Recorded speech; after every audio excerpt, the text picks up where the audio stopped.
कितना याद कर रहे हैं हम भी देख रहे हैं, बहुत बढ़िया। इसी तरह बहादुरी के साथ हम लोग को याद करना है, ठीक है। तो हम लोग इससे पहले आप शांत हो जाइएगा कि हिस्ट्री कर ली है 2019 का सेकेंड शिफ्ट का, पॉलिटी कर लिए हैं, ज्योग्राफी कर लिए हैं, साइंस बचा हुआ था। तो साइंस में ये बायोलॉजी, हम बायोलॉजी और फिजिक्स, क्योंकि 2-4 ही सवाल इसमें था, तो बायोलॉजी और फिजिक्स को हम लोग इसी में एक ही साथ कर दिए हैं, ठीक है साहब।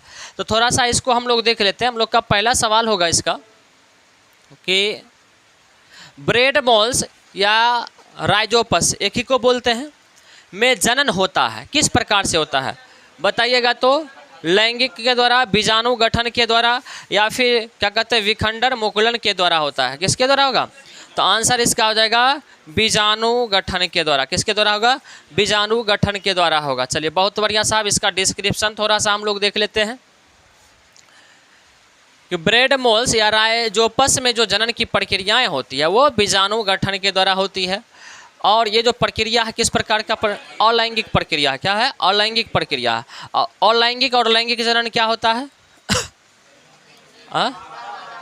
हाँ, जिसमें जो है सो मेल और फीमेल दोनों अगर भाग ले तो उसको बोलते हैं हम लोग लैंगिक बोलते हैं। और जिसमें केवल क्या कहते हैं एक ही जनन हो तो उसको क्या बोलेंगे हम लोग?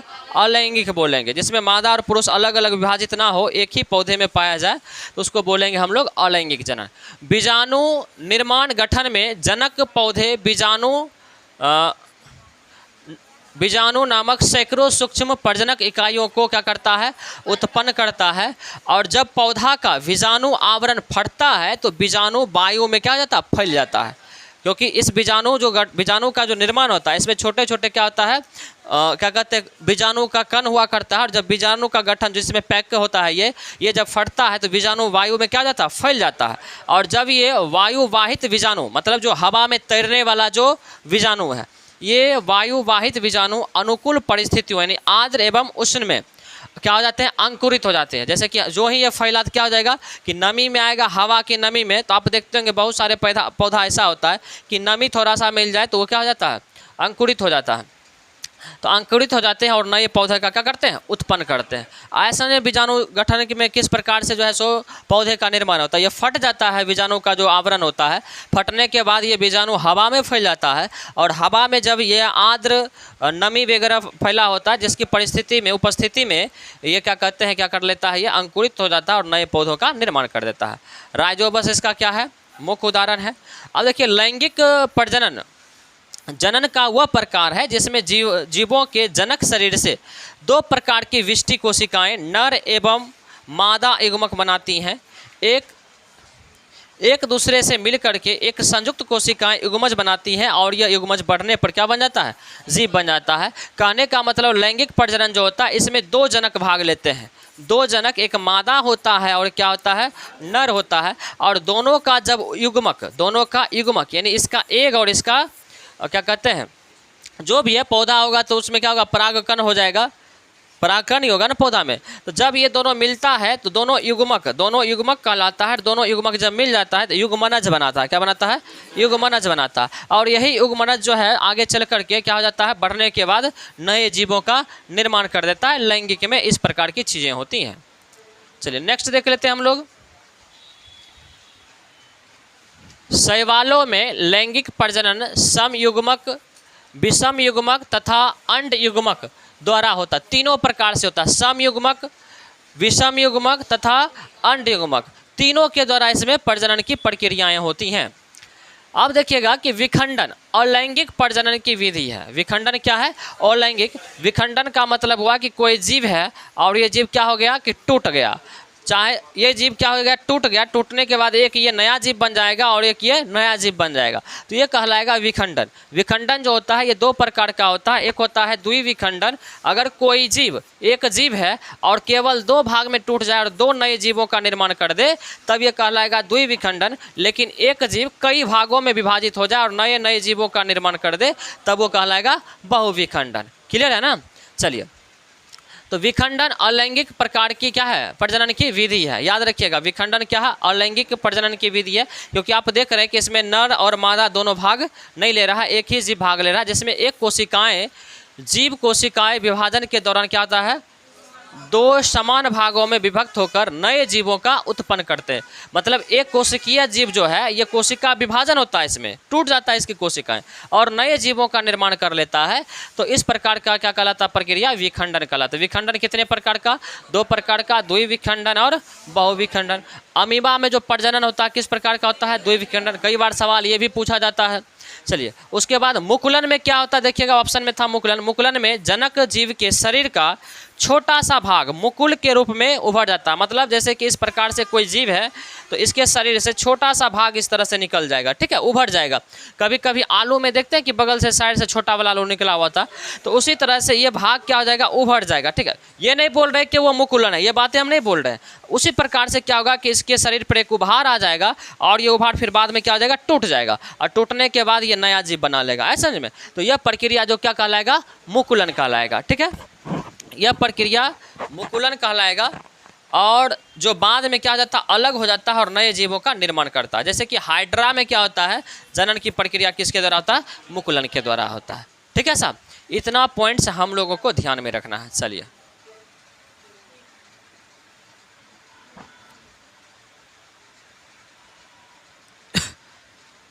चलिए, निम्नलिखित में से हुआ कौन सा विकल्प समरूपी अंगों का उदाहरण नहीं है? नहीं है। बताइए, सबसे पहला बताइए समरूपी अंग होता क्या है?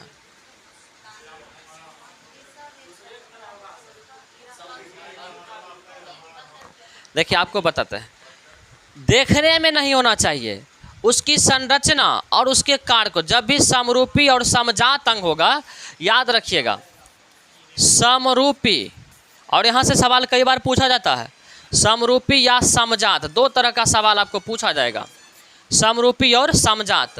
अब समझिएगा, समरूपी का मतलब क्या हुआ कि इसमें कार्य समान होना चाहिए। कार्य क्या होना चाहिए? समान होना चाहिए। कार्य हमेशा इसमें समान होना चाहिए। Hello, good morning, good morning Roshan. हाँ हाँ हाँ, और 7 बजे बैच के लिए बोले थे ना आप? हाँ तो आइए ना 7 बजे में, ठीक है, ओके।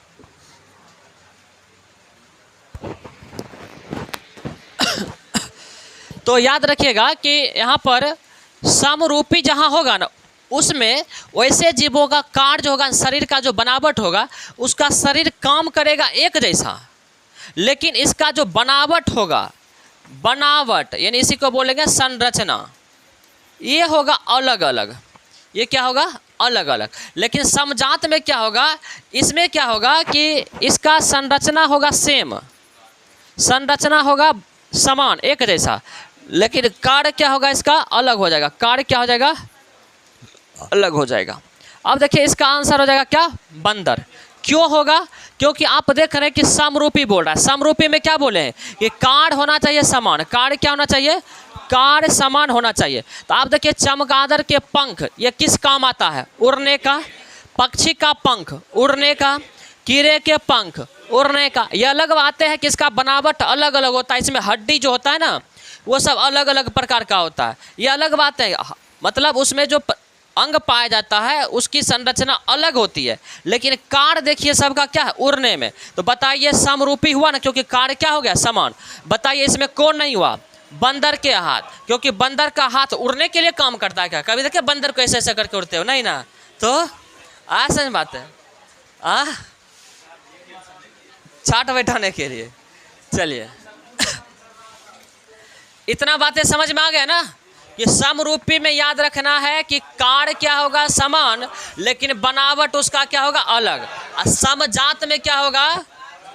उसका बनावट होगा समान, लेकिन कार्य होगा अलग। चलिए अब थोड़ा सा देख लेते हैं इसका डिस्क्रिप्शन हम लोग।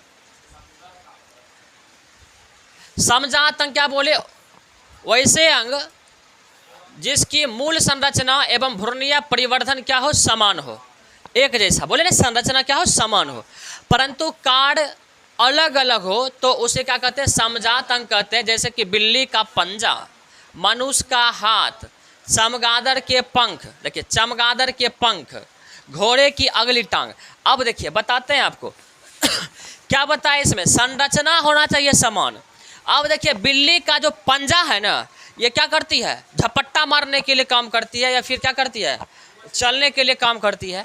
लेकिन इसमें जितना हड्डी पाया जाता है ना जिस प्रकार का, उसी प्रकार की हड्डी मनुष्य के हाथ में पाया जाता है। तो क्योंकि जो हड्डी मनुष्य के हाथ में पाया जाता है वही बिल्ली के पंजा में पाया जाता है। बताइए संरचना एक हुआ कि नहीं हुआ, लेकिन काम क्या है, अलग अलग है। उसी तरह देखिए चमगादड़ के पंख, चमगादड़ के पंख का क्या होता है, इसका काम होता है उड़ना। इसका काम क्या होता है, उड़ना। मनुष्य के हाथ का क्या होता है, किसी वस्तु को पकड़ना, खाना पीना। काम देखिए क्या है, अलग अलग है। लेकिन इस चमगादड़ का पंख देखिएगा, जो पंख का जो संरचना होता है देखिएगा इसी प्रकार से फैला होता है ना, इस प्रकार से। तो उसमें जिस प्रकार से हड्डी पाई जाती है उसी तरह से मनुष्य के हाथ में पाई जाती है। इसे लेकर के मनुष्य का हाथ और चमगादड़ का पंख ये समजात अंग है, लेकिन समरूपी अंग नहीं है। ऐसा नहीं बात है, क्लियर है, क्लियर हुआ इसमें कि नहीं हुआ, कोई डाउट इसमें नहीं ना। क्योंकि इसका जो पंख होता है ना, उस पंख में उसी प्रकार की हड्डी होती है जिस प्रकार की हड्डी मनुष्य के हाथ में होता है। तो उसकी संरचना क्या हो गई, सेम हो गई। लेकिन इसका कार्य क्या हो गया, कभी मनुष्य हाथ से उड़ते देखे, ऐसे ऐसे नहीं देखे ना। लेकिन आप देखिए चमगादड़ क्या होता है, उड़ता है, संरचना सेम लेकिन कार्य क्या हो गया, अलग हो गया। ऐसे में हाँ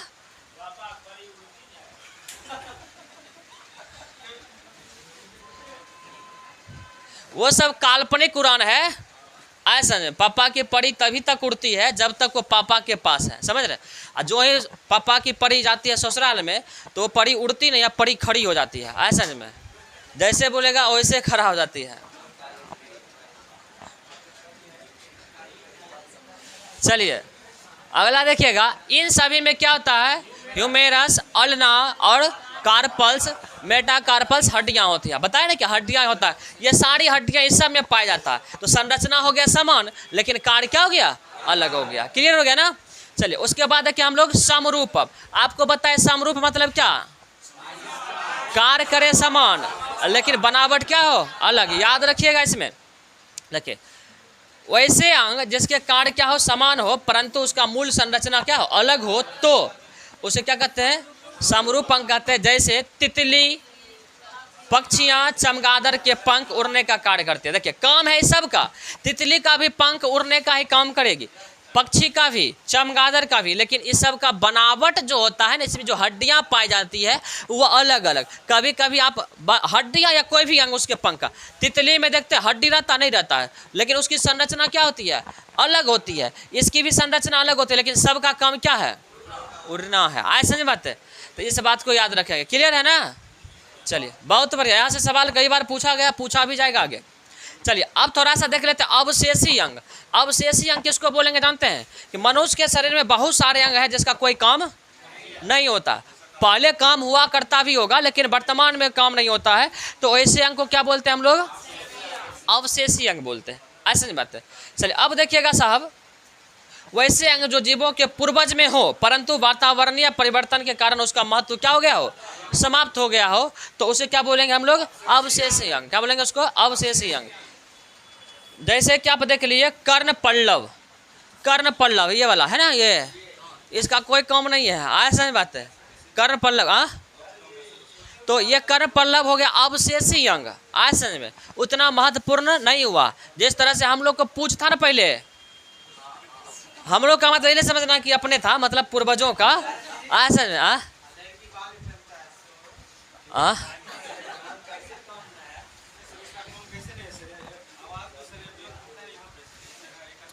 एक जगह एब्जॉर्ब करता है, सांप को तो ऐसा नहीं होता है, लेकिन आपको पता है कि कितना तीक्ष्ण सुन लेता है। तो इसी तरह की बात है। तो कर्ण पल्लव जो हो गया ये अवशेषी अंग में आता है, ठीक है। उसके बाद देखिए अपेंडिक्स, अपेंडिक्स, उसके बाद वर्मीफॉर्म, ये सारे हैं। और कुल मिलाकर के मनुष्य के शरीर में 100 से अधिक, क्या बोले, ये पाया जाता है, क्या कहते हैं, लीवर के साइड में, ठीक है। और इसका काम पहले जो हुआ करता था ना, जैसे कि आप लोग क्या कहते हैं, ये हरा जैसे चीज़ खाते, जैसे साग वगैरह, या तो उसमें क्लोरोफिल रहता है ना, तो उस सब को क्या करता है, वो पचाने का काम करता था, मतलब क्लोरोफिल वगैरह को, ठीक है। तो मनुष्य में जो है 100 से अधिक क्या है, अवशेषी अंग है। मनुष्य में 100 से अधिक क्या है, अवशेषी अंग है। चलिए इतना बात हम लोग ध्यान में रखेंगे। अगला है कि मानव शरीर में गुब्बारे नुमा संरचना जिन्हें डैश कहा जाता है, श्वसन के दौरान गैसीय आदान प्रदान के लिए सतह प्रदान करती हैं। बताइए क्या होगा?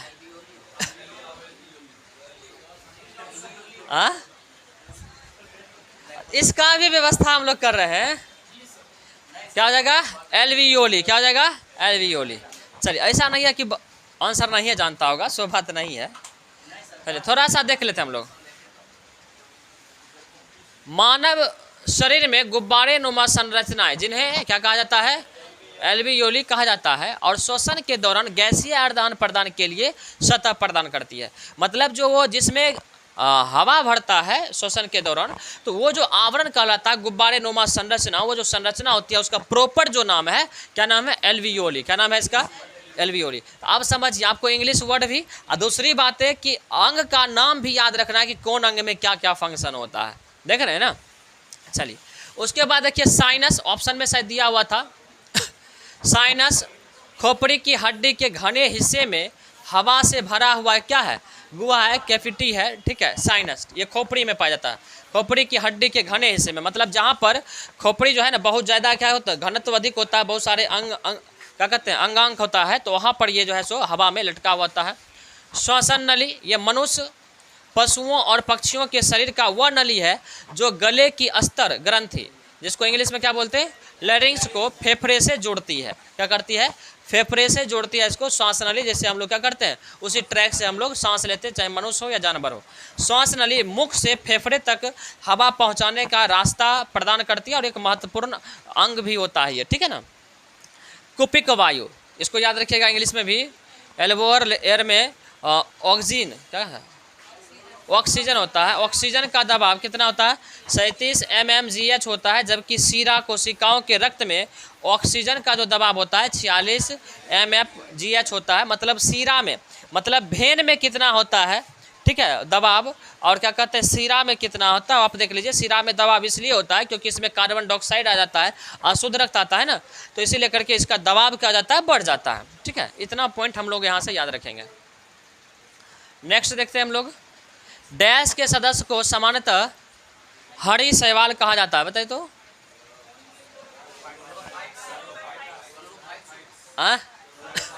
ब्रायोफाइट्स।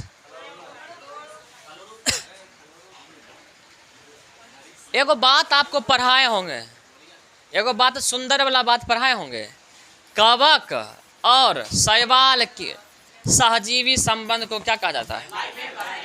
यह सहजीवी संबंध कैसे बनाता है? क्योंकि कवक के पास क्लोरोफिल नहीं होता है, जिसके कारण ये अपना भोजन नहीं बनाता है, और शैवाल के पास क्लोरोफिल होता है, तो ये खनिज लवण खींच के देता है और शैवाल को बोलता है थोड़ा बनाओ खाना। तो शैवाल तभी बनाएगा जिसमें इसमें क्या पाया जाएगा, आपको बताए थे ना कि ये खाना बनाता है। तो बताइए इसमें अगर क्लोरोफिल है तो ये क्या कहलाएगा? क्लोरोफाइट्स। ऐसा बात है, आंसर ये हो जाएगा। चलिए साहब, बाकी बात तो इसे बताए होंगे कि क्लोरोफाइट्स को सामान्यतः हरी शैवाल कहा जाता है। यहाँ लिखा हुआ है क्लोरो हरा होता है और हरी लिखा हुआ है शब्द से भी। हरी शैवाल उच्च रक्तचाप यानी हाइपरटेंशन से पीड़ित व्यक्तियों के लिए क्या पहुंचाता है? लाभ पहुंचाता है। अगर बीपी बहुत ज़्यादा बढ़ा हुआ रहता है तो हरी शैवाल जो होता है उसकी दवा भी बनाई जाती है इसके लिए, बीपी के लिए, ठीक है। शैवालों का अध्ययन क्या कहलाता है? फाइकोलॉजी कहलाता है। अब देखिए ऑप्शन में दिया होता ब्रायोफाइटा, तो हम सोचे कि ब्रायोफाइटा दिया हुआ है तो थोड़ा सा थाइलोफाइटा, ब्रायोफाइटा, टेरिडोफाइटा, इसके बारे में भी थोड़ा सा हम लोग देख लेते हैं। देखिए थाइलोफाइटा इस वर्ग में आपको पता है कि पौधे का शरीर में जड़, तना एवं जो है पत्ती होता है, जड़, तना, पत्ती में विभाजित होता है। और इस वर्ग के पौधों का शरीर क्या होता है? थैलसनुमा। अरे विभाजित होता है? ये नहीं होता, विभाजित नहीं होता है, विभाजित नहीं होता है, ठीक ठीक है, विभाजित नहीं होता है, करेक्ट कर लीजिएगा थोड़ा सा, ठीक है, विभाजित नहीं होता है। और इस वर्ग का जो पौधा का शरीर होता है कैसा होता है, थैलस नुमा में गोल संरचना की जैसी होती है। इसमें कोई पत्ती तना जड़ आपको दिखेगा नहीं, एकदम संरचना गोल जैसा दिखेगा, जिसमें सब कुछ मिला हुआ, जिसको एकल संरचना के रूप में हम लोग देखते हैं। चलिए, इस वर्ग के मुक्त जो होता है इस वर्ग में कौन आते हैं, जलीय पौधे आते हैं।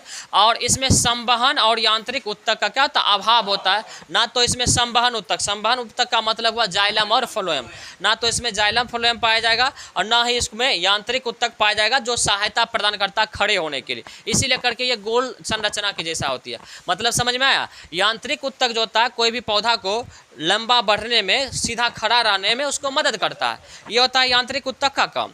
और दूसरा आपको लिखा है संवहन उत्तक, इसका काम होता है कि पौधों में जल को, खनिज लवण को, जैसे कि जाइलम हो गया जल को पहुंचाता है तो ये संवहन उत्तक हुआ। और फ्लोएम जैसे कि खाद्य पदार्थ को पहुंचाता है तो ये भी हो गया संवहन उत्तक।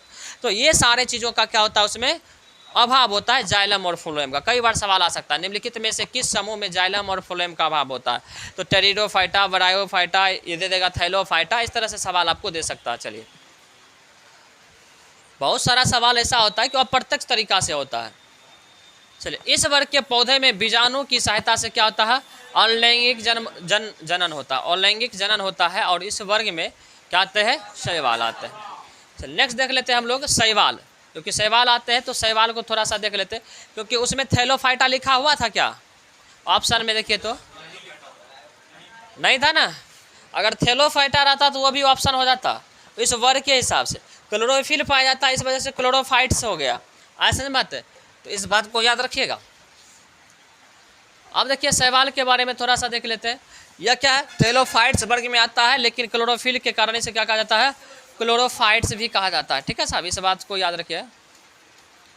उसके बाद देखिए शैवालों के अध्ययन को क्या कहा जाता है, फाइकोलॉजी कहा जाता है। शैवाल प्रायः जलीय एवं बर्फीले जगह, दोनों जगह उगते हैं, जल में भी, बर्फीलो जगह पर भी और चट्टानों पर भी उगते हैं, लेकिन अलग अलग जगह पे उगता है। इसी वजह से अलग अलग शैवालों को, क्योंकि मिट्टी पर चट्टानों पे जो पौधा उगता है तो उसको अलग बोलते हैं, जो बर्फ़ पे उगता है उसका नाम अलग होता है। कई बार सवाल पूछ देता है इस तरह का, तो याद रखिएगा कि बर्फ़ पर उगने के कारण इसे क्या कहा जाता है, क्रिप्टोफाइट्स। अगर कोई भी पौधा, शैवाल के साथ कोई भी पौधा अगर बर्फ़ पे उग रहा है तो वो किस प्रकार का पौधा होगा, क्रिप्टोफाइट्स। क्या होगा वो, क्रिप्टोफाइट्स। और चट्टान पर उगने वाले जो शैवाल होगा उसको क्या बोलेंगे, लियोफाइट्स। जो चट्टान पर उठेगा, लिथोफाइट्स, लिथोफाइट्स, ठीक है। और इस तरह से याद रखिएगा। और मरुस्थलीय जो होगा उसको क्या बोलेंगे, जीरोफाइट्स। मरुस्थलीय वाला में जीरोफाइट्स, याद रखिएगा वहाँ पानी की मात्रा जीरो होती है मरुस्थल में, इसीलिए करके जीरोफाइट्स, ऐसा नहीं में। चलिए, ये लॉजिकली बोले हैं जीरोफाइट्स, ठीक है, ये मत सोचिएगा कि यही रीज़न है। चलिए नेक्स्ट देखिएगा कि शैवाल एक कोशिकीय एवं बहुकोशिकीय दोनों प्रकार के होते हैं। मतलब इसका शरीर जो होता है एक कोशिकाओं से भी बना होता है और बहुत सारे कोशिकाओं से भी मिल करके बना होता है। इसीलिए करके शैवाल जो है एक कोशिकीय और बहुकोशिकीय दोनों प्रकार के जीव होते हैं। कोई दिक्कत इसमें नहीं ना। नेक्स्ट देख लेते हैं, शैवाल में carbohydrate, vitamin A, C, D तथा ई की प्रचुर मात्रा पाई जाती है शैवाल में। जापान में प्रोफाइटा था ना, पोडफाइटा, हाँ पोडफाइटा एवं अलवा नामक शैवाल को खाने में प्रयोग किया जाता है। कई बार सवाल ये पूछ देता है कि कौन सा शैवाल कब खाने का प्रयोग होता है। जापान में सारगासम नामक शैवालों के से क्या बनाए जाते हैं, ऊन तैयार किया जाता है। इतना शैवाल से हम लोग याद रखेंगे, बहुत हो गया। चलिए उसके बाद चलाते हैं ब्रायोफाइट्स में। ब्रायोफाइटा में देखिएगा इस समूह में लगभग कितना 25,000 प्रजातियां के पौधे आते हैं। और इस समूह के पौधों में संवहन उत्तक जैसे जाइलम, फ्लोएम का क्या होता है, इसमें भी अभाव होता है। ब्रायोफाइट्स वर्ग का सबसे बड़ा जो पौधा होता है क्या होता है, डोसोनिया, तथा सबसे छोटा जो पौधा क्यों, जियोप्सिस। क्या होता है, जियोप्सिस। इस वर्ग का स्फेगनम जो है नामक पौधा अपने भार से 18 गुना अधिक क्या करता है, जल का अवशोषण करता है और इसे ईंधन के रूप में भी क्या किया जाता है, प्रयोग किया जाता है। मतलब अगर ये 1 kg का होगा तो ये 18 kg का जल अपने अंदर समाहित कर लेगा, इतनी इसकी कैपेसिटी होती है। इसीलिए करके जहाँ पर बाढ़ वगैरह आता है तो अधिकतर प्रयास किया जाता है कि इस तरह के पौधों को लगाया जाए ताकि अधिक से अधिक जल को क्या कर ले, अवशोषित कर ले। चलिए उसके बाद चलाते टेरिडोफाइटा में। इस वर्ग में भी लगभग 25,000 प्रजातियाँ पाई जाती हैं। थोड़ा सा तेज़ी में खींचना है, अगला बैच स्टार्ट होगा, अब 7 हो गया। तो इस वर्ग के पौधे का शरीर जड़, तना एवं पत्तियों में क्या होता है, विभाजित होता है। और इस वर्ग के पौधे में जाइलम एवं फ्लोएम जैसे संवहन ऊतक क्या होता है, पाया जाता है। आप देख लिए थैलोफाइटा और ब्रायोफाइटा में नहीं पाया जाता है, जबकि टेरिडोफाइटा में पाया जाता है। इस पौधे में जनन की जो प्रक्रिया होती है क्या होता है, बीजाणु के द्वारा, बीजाणु के द्वारा, किसके द्वारा होता है, बीजाणु के द्वारा होता है। और इस वर्ग के पौधे को कितना भागों में बांटा गया, 2 वर्ग में बांटा गया। तो बाद में हम लोग देख लेंगे कौन कौन सा भाग होता है। चलिए, निम्नलिखित में से किसने विद्युत चुंबकीय प्रेरण की खोज की, बताइए, क्या जाएगा, फैराडे। चलिए, बहुत बढ़िया, इसका आंसर हो जाएगा फेराडे, फैराडे हो जाएगा। चलिए, ठीक है। अब देखिएगा साहब, बस इसी सवाल में थोड़ा सा डिस्क्रिप्शन अधिक है, उसके बाद 5 मिनट में 7 सवाल हो जाएगा। विद्युत चुंबकीय प्रेरण की खोज कौन किया था, फैराडे ने 1831 में किया था। अब देखिए विद्युत चुंबकीय प्रेरण होता क्या है। विद्युत चुंबकीय प्रेरण क्या होता है कि किसी बंद परिपथ में, परिपथ क्या होना चाहिए, आप पढ़ते होंगे 12th वगैरह में, खुला परिपथ और बंद परिपथ। तो किसी बंद परिपथ में होकर गुजरने वाली चुंबकीय फ्लक्स में परिवर्तन करने पर विद्युत धारा क्या जाती है, उत्पन्न हो जाती है। जब भी चुंबकीय फ्लक्स जो ही परिवर्तित होगा तो वहाँ क्या हो जाएगा, विद्युत धारा उत्पन्न हो जाएगा। और विद्युत धारा उत्पन्न होने की इस घटना को क्या बोलते हैं, विद्युत चुंबकीय प्रेरण। क्या बोलते हैं, यानी कोई बंद परिपथ है और उसमें जब क्या कहते हैं चुंबकीय फ्लक्स में परिवर्तन लाते हैं तो परिवर्तन के कारण क्या जाता है, वहाँ पर विद्युत धारा उत्पन्न हो जाता है। और इस प्रकार से जो विद्युत धारा उत्पन्न होता है उसको हम लोग क्या बोलते हैं, विद्युत चुंबकीय प्रेरण बोलते हैं। अब देखिए फैराडे जो था विद्युत चुंबकीय प्रेरण के 2 नियम दिया था। अब कौन कौन सा नियम है समझ लीजिए, थोड़ा सा देख लेते हैं। जब किसी कुंडली से संबंधित में एक प्रेरित विद्युत वाहक बल की उत्पत्ति होती है। लगता है लाइन छूट गया है, समझे, एक लाइन छूट गया है, इसको इंक्लूड कर देंगे PDF में, ठीक है, कुछ लाइन इसमें छूटा हुआ। चुंबकीय फ्लक्स में प्रेरित विद्युत वाहक बल परिवर्तनिक की दर के क्या होता है, अनुक्रमानुपाती होता है। जो परिवर्तन होगा ना चुंबकीय फ्लक्स में, तो वो विद्युत वाहक बल का जो होगा ना परिवर्तन, वो क्या होगा, अनुक्रमानुपाती बराबर होगा। अगर चुंबकीय फ्लक्स में परिवर्तन होगा तो विद्युत वाहक बल जो होगा उसमें भी क्या होगा, परिवर्तन हो जाएगा। ठीक है, इस बात को थोड़ा सा देख लेंगे। उसके बाद है विद्युत प्रेरण की द्वितीय नियम को क्या कहा जाता है, लेंज का भी नियम कहते हैं। क्या कहते हैं, लेंज का भी नियम कहते हैं। अब देखिएगा कि हृदय के लिए जो कृत्रिम पेसमेकर होता है, कृत्रिम पेसमेकर, डायनेमो, ट्रांसफार्मर, ये सारे जो है विद्युत चुंबकीय प्रेरण के सिद्धांत पे कार्य करता है। ठीक है साहब, कई बार पूछ देगा कि जो पेसमेकर है किस सिद्धांत पे कार्य करता है। ठीक है, तो याद रखिएगा साहब इस बात को। चलिए नेक्स्ट देख लेते हैं, क्योंकि आपको पूछा है विद्युत चुंबकीय प्रेरण की खोज किसने किया, यह सिद्धांत किसने दिया। तो हो सकता है इसी तरह का वन लाइनर आपको पूछ दे कि इसकी खोज कौन किया, तो थोड़ा सा इसको हम लोग देख लेते हैं, यही ना। चलिए देखते हैं हम लोग। परमाणु का खोज जॉन डाल्टन। लेकिन याद रखिए कि सर्वप्रथम किसने बताया कि पौधे जितने भी जो है सो पदार्थ थे छोटे छोटे कणों से बने हुए, तो याद रखिएगा कनाद मुनि बताए थे। केवल यही नहीं बोल पाए थे कि इसको क्या कहते हैं, परमाणु कहते हैं, बाकी सब बात वो बोल दिए थे। उसके बाद देखिए परमाणु संरचना की खोज नील बोर्ड और कौन किया था, रदरफोर्ड किया था। रेडियो एक्टिविता का खोज हेनरी बैकरल। रेडियम का खोज मैडम क्यूरी। सापेक्षता का सिद्धांत अल्बर्ट आइंस्टीन। और आपको पता है सबसे पहले सापेक्षता का सिद्धांत नागार्जुन माध्यमिक सूत्र में, याद है, बताए हुए हिस्ट्री में सब बात भूल जाते हैं, मतलब अपना वाला सब भूल जाते हैं। दूर के ढोल बड़ा सुहान लग रहा है, हाँ बताइए, हाँ मतलब अपने देश के व्यक्ति हैं, जबकि इससे आइंस्टीन से पहले बताए वो अपने माध्यमिक सूत्र जो उसकी पुस्तक है उसमें। तो चलिए विद्युत चुंबकीय प्रेरण कौन किया था, इसका खोज माइकल फेराडे। एक्सरे का विल्हेम रॉन्टजन। क्वांटम सिद्धांत का मैक्स प्लांक। प्रकाश विद्युत प्रभाव का अल्बर्ट आइंस्टीन, नहीं खोलना है अभी, अल्बर्ट आइंस्टीन। ठीक है, उसके बाद देखिए विद्युत आकर्षण के नियम को कौन दिया था, कूलॉम। आवर्त सारणी का मैंडलीफ। विद्युत प्रतिरोध का नियम ओम दिया था। तैरने का नियम, उत्प्लावन का नियम, वो कौन दिया था, आर्किमिडीज दिया था, पढ़े होंगे 9th वगैरह में। उसके बाद डायोड बल्ब का खोज J.S. फ्लेमिंग। विद्युत अपघटन का नियम कौन दिया, फैराडे। और बेतार कौन सा, मार्कोनी। ठीक है साहब, ये बातें हम लोग याद कर लेंगे। ठीक है, इसको रिवाइज कर लीजिएगा, अगर यहाँ से सवाल आता है साहब, इसीलिए करके हम डाल दिए हैं। चलिए निम्नलिखित में से कौन सी उष्मा की इकाई नहीं है, कौन सा? फोन। क्या हो जाएगा? चलिए बहुत बढ़िया, इसका आंसर क्या हो जाएगा? फोन हो जाएगा। फोन किसकी मात्रक है? ध्वनि, सॉरी एक मिनट, ध्वनि का क्या? ध्वनि की प्रबलता। चलिए नेक्स्ट देख लेते हैं हम लोग। इसका जो है थोड़ा सा, फोन जो है किसका? ऊष्मा का नहीं मात्रक है। फोन ध्वनि के शोर या प्रबलता का स्तर है। ध्वनि की तीव्रता का मात्रक क्या होता है? डेसिबल होता है, जबकि इसकी बड़ी मात्रक क्या होता है?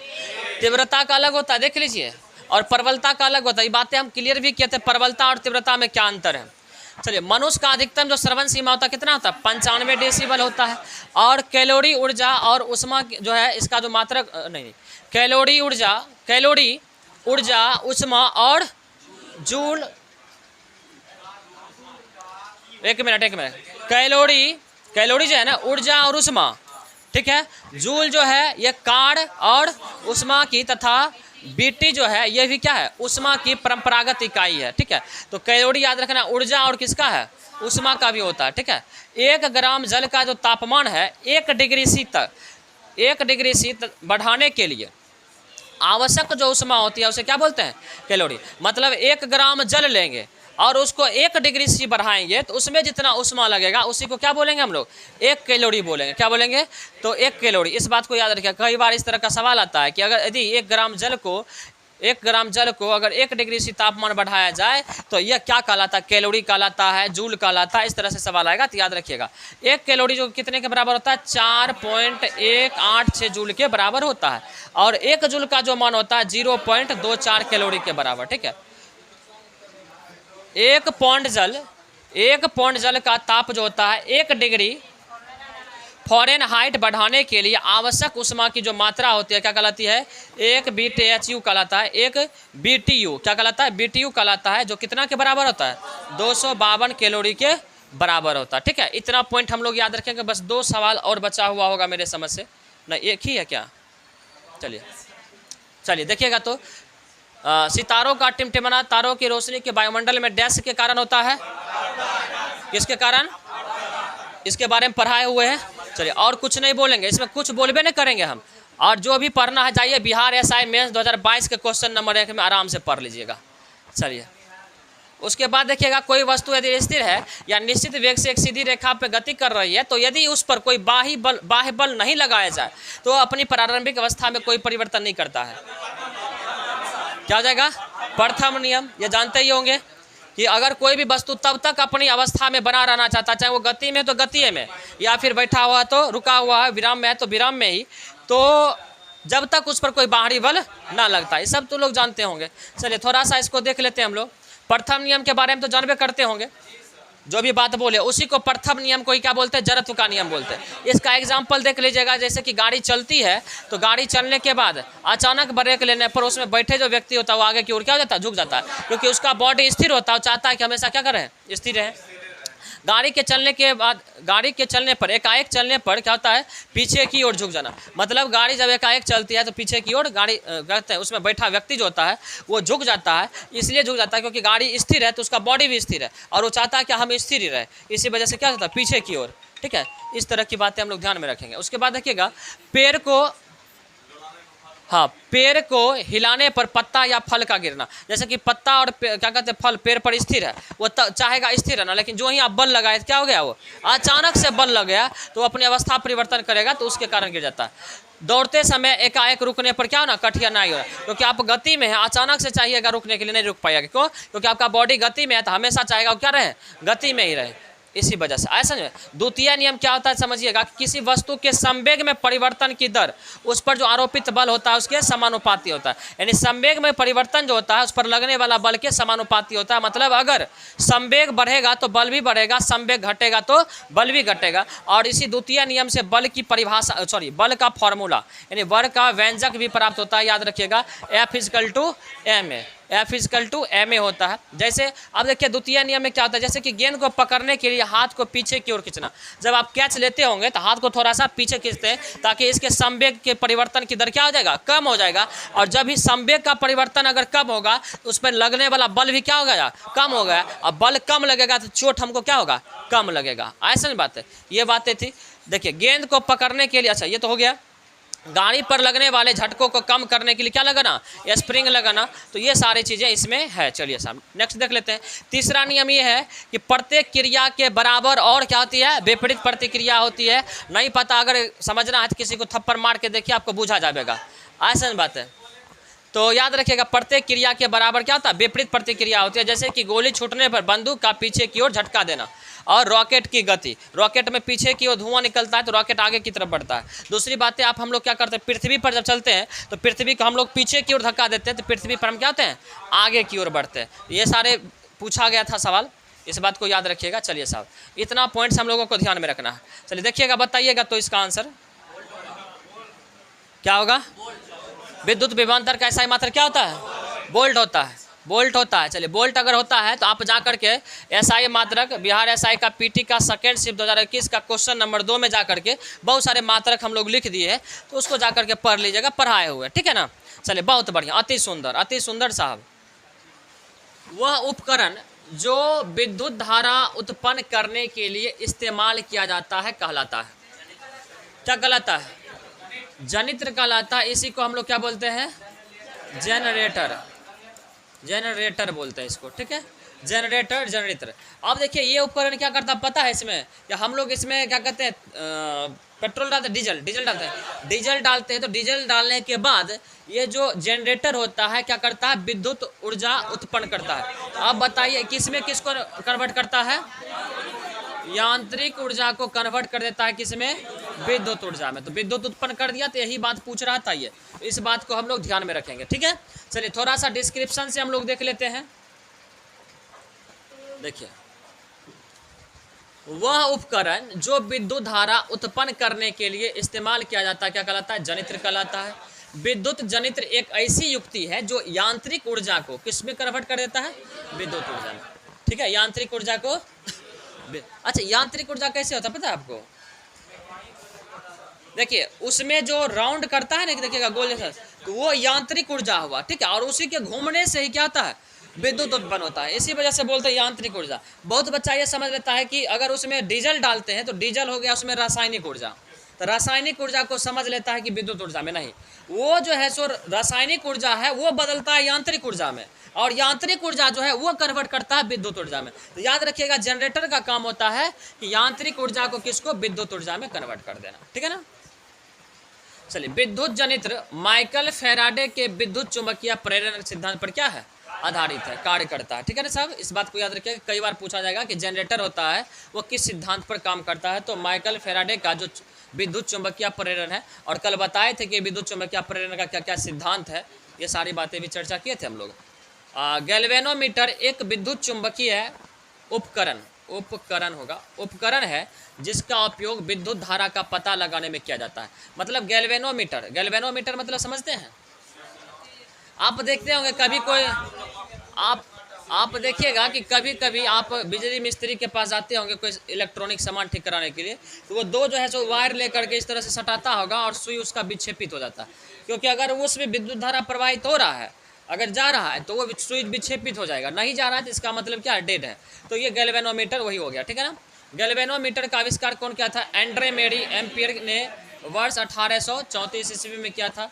विद्युत मोटर, उसके बाद था विद्युत मोटर। विद्युत मोटर क्या करता है, विद्युत यांत्रिक उपकरण है जो विद्युत ऊर्जा को यांत्रिक ऊर्जा में, देखिए दोनों एक दूसरे का अपोजिट है। मोटर में क्या करते हैं, बिजली देते हैं, विद्युत धारा देते हैं, और तब वो क्या निकलता है, पानी देता है, मोटर से पानी देता है, इसका मतलब वो यांत्रिक ऊर्जा हो गया। और ये क्या हो गया, विद्युत धारा दिए। तो याद रखिएगा जनरेटर में यांत्रिक ऊर्जा से विद्युत ऊर्जा में, और इसमें विद्युत ऊर्जा से यांत्रिक ऊर्जा में। ऐसे में जैसे कि पंखा हो गया, पंखा में क्या हो रहा है, विद्युत धारा दे रहे हैं, पंखा घूम रहा है, इसका मतलब क्या, विद्युत ऊर्जा से यांत्रिक में, ठीक है ना। चलिए साहब बहुत बढ़िया, अति सुंदर। अगला है कि इकाई सतह क्षेत्रफल पर लंबवत लगने वाला बल निम्नलिखित में से किसे परिभाषित करें।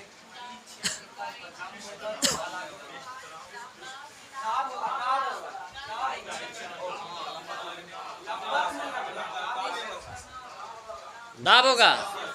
हम लोग तो बचपन में परिभाषा पढ़ते, दाब का परिभाषा दे दिया है कि प्रति एकांक क्षेत्रफल पर लगने वाले बल को दाब कहते हैं। ये बुजुर्ग में नहीं पढ़ते थे?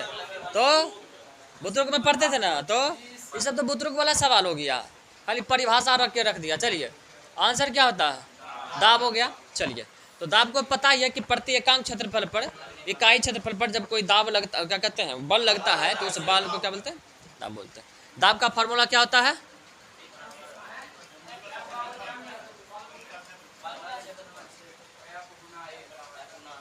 F Guna A। हम बोले दाब बराबर प्रेशर बराबर क्या फॉर्मूला होता है? तो आप लोग क्या क्या बोल देते हैं।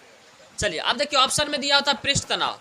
किसी भी द्रव के अणुओं में स्वसंजक बल होने के कारण उसके अणु पृष्ठ के साथ क्या करते हैं? तना हुआ होता है।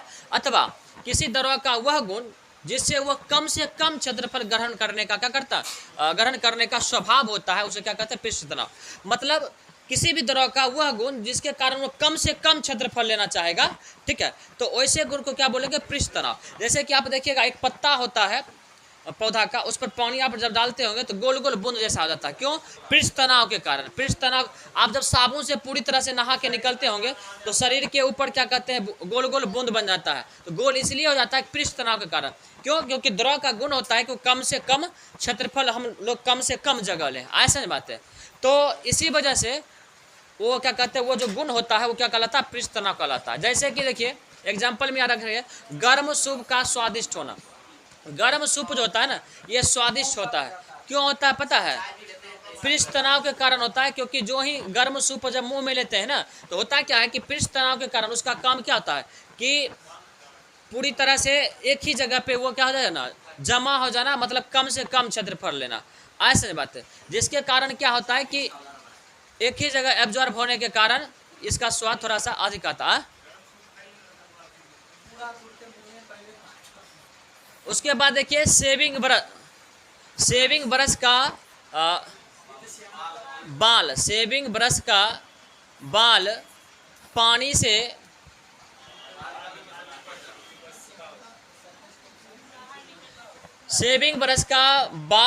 से बाहर निकलने पर क्या हो जाना? चिपक जाना। सेविंग ब्रश का बाल पानी से बाहर निकलने पर क्या हो जाना? चिपक जाना। मतलब जब सेविंग ब्रश को हम जब निकालते हैं ना पानी से, जब पानी से निकालते हैं तो उसमें बाल क्या जाता है? चिपक जाता है, पृष्ठ तनाव के कारण। साबुन का प्रयोग करने से पानी की बूंदे बन जाना। साबुन जब हम लोग नहा के आते हैं, देखते होंगे एक दो बार साबुन लगा लीजिए तो शरीर के ऊपर क्या जाता है? बूंद बूंद हो जाता है, पृष्ठ तनाव के कारण। एग्जाम्पल याद रखिएगा, सर्फ एवं साबुन के घोले में क्या होना? बुलबुला उत्पन्न होना। तेल की बूंदों पर पानी की सतह पर क्या हो जाना? तेल की बूंदों को पानी की सतह पर फैल जाना। डिटर्जेंट से कपड़ा साफ करना, ये सारी चीजें पृष्ठ तनाव के कारण, ठीक है ना। उसके बाद चला ये बल आघूर्ण। बल आघूर्ण क्या होता है कि मतलब वह बल जो किसी वस्तु को एक ही अक्ष के चारों ओर क्या करता हो? परितः घुमाता हो, तो ऐसे बल को बोलेंगे बल आघूर्ण। क्या बोलेंगे इसको? बल आघूर्ण। मतलब वह बल जो किसी अक्ष पर अक्षीय बल के कारण किसी अक्ष के चारों ओर उस वस्तु को क्या कर दे? घुमा दे, तो उसे हम लोग क्या बोलेंगे? बल आघूर्ण बोलेंगे, ठीक है साहब। किसी वस्तु पर लगने वाला वह बाहरी बल जो उस वस्तु को एक अक्ष के चारों ओर क्या करता है? घुमाने का प्रयास करता है, उसे क्या बोलेंगे हम लोग? बल आघूर्ण बोलेंगे। इसका ऐसा ही मात्रा क्या होता है? न्यूटन प्रति मीटर है, न्यूटन मीटर, ठीक है साहब। इस बात को याद रखेंगे। नेक्स्ट देख लेते हैं हम लोग श्यानता। श्यानता क्या होता है? तरल का वह गुण जिसके कारण तरल की विभिन्न परतों के मध्य अपेक्षित गति विरोध करता है, श्यानता कहलाता है। मतलब कोई भी तरल पदार्थ है ना, लिक्विड है ना, तो वो होता क्या है कि वो छोटे छोटे अणु से मिलकर बना होता है। जैसे पानी है, एक गिलास पानी लीजिए, तो जो तलहट वाला पानी होगा उसके ऊपर दूसरा पानी का सतह होगा, उसके ऊपर फिर दूसरा पानी का सतह होगा। जैसे कि मान लीजिए यहाँ पर पानी का सतह है, मान लीजिए इस तरह से पानी अगर है इस तरह से, तो मान लीजिए कि इस पानी के ऊपर का, इस पानी का जो कण है, इसके ऊपर ये कण है, इसके ऊपर ये कण है ना, तो एक दूसरे के कण के ऊपर क्या होता है? चढ़ा हुआ होता है। तो दोनों कण के बीच में ना जब चढ़ा सटा हुआ होता है और जब ये बहने का प्रयास करता है तो स्वाभाविक बात है कि कोई भी द्रव क्या होता है कि बहने का जो गुण होता है ना उसका विरोध करता है। बहना कोई नहीं चाहता है, ऐसा नहीं, कोई भी बहना चाहता है नहीं चाहेगा। तो ये बहना नहीं चाहता है तो ये बहने का जो विरोध करेगा ना, इसी विरोध को क्या बोलते हैं? श्यानता बोलते हैं। ऐसा नहीं में श्यानता केवल किस में होता है? द्रव और गैस का गुण है। श्यानता केवल जब भी बहेगा तो गैस बहेगा या तो द्रव बहेगा। क्या ठोस पदार्थ बहेगा क्या? तो इसका मतलब उसमें श्यानता का गुण नहीं होगा। गैसों में श्यानता द्रव की तुलना में क्या होता है? बहुत कम होता है, तथा ठोस पदार्थों में श्यानता नहीं होती है। सर इतना याद रखेंगे हम लोग, ये हो गया।